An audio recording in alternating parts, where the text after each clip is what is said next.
Kesejahteraan ibu dan anak pada fase 1000 hari pertama kehidupan.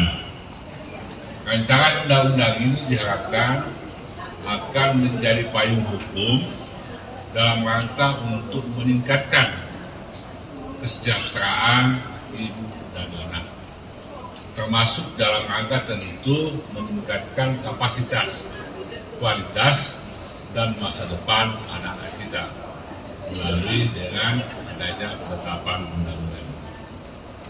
Undang-undang ini sebenarnya awalnya lebih bersifat umum. Jadi awalnya itu judulnya Rancangan Undang-Undang tentang Kesejahteraan Ibu dan Anak, titik.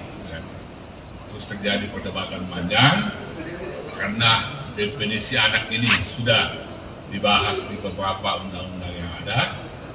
Maka kita membuat spesifikasi khusus bahwa yang dimaksud di sini adalah usia 1000 hari pertama kehidupan. Nah, itu yang menjadi kesempatan kita. Nah, mudah-mudahan undang-undang ini diharapkan nanti betul-betul bisa menjadi kontribusi Komisi 8 dan pemerintah bagi peningkatan kesejahteraan ibu dan anak.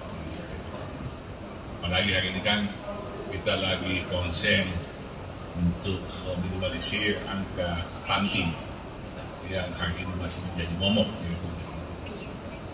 Dan ini juga mendorong program pemerintah yang sementara dalam pembahasan menyangkut masalah hak-hak masyarakat yang selama ini mungkin terabaikan dalam membuat program makan dan bagi ini yang nah, yang poin penting juga dalam undang-undang ini juga mengatur tentang cuti suami. Jadi kepada suami yang istrinya melahirkan itu diberi hak cuti. Kepada suami yang istrinya mengalami keburukan atau sakit dan harus suami mendampingi, itu diberi cuti 2 sampai 3 hari.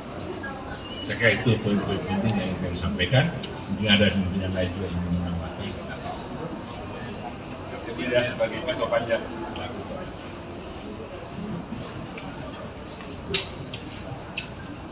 Ya, alhamdulillah kita senang sekali bisa melahirkan atau mensahkan di tingkat 1 sebagai pengambilan keputusan tingkat 1 hari ini di Komisi 8 DPR RI mengenai undang-undang yang tentu kita berangkat sebagai undang-undang inisiatif DPR RI, diusulkan di Balik dan pembahasannya dilanjutkan di Komisi 8 mengenai peningkatan kesejahteraan ibu dan anak sebagai sebuah hal yang menjadi concern perhatian kita di DPR.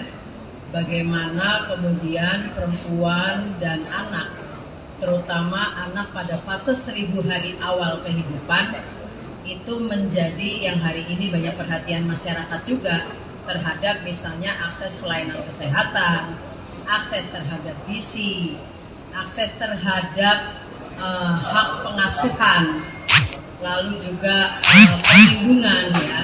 Ini yang hari ini juga menjadi perhatian yang sangat tinggi bagi masyarakat.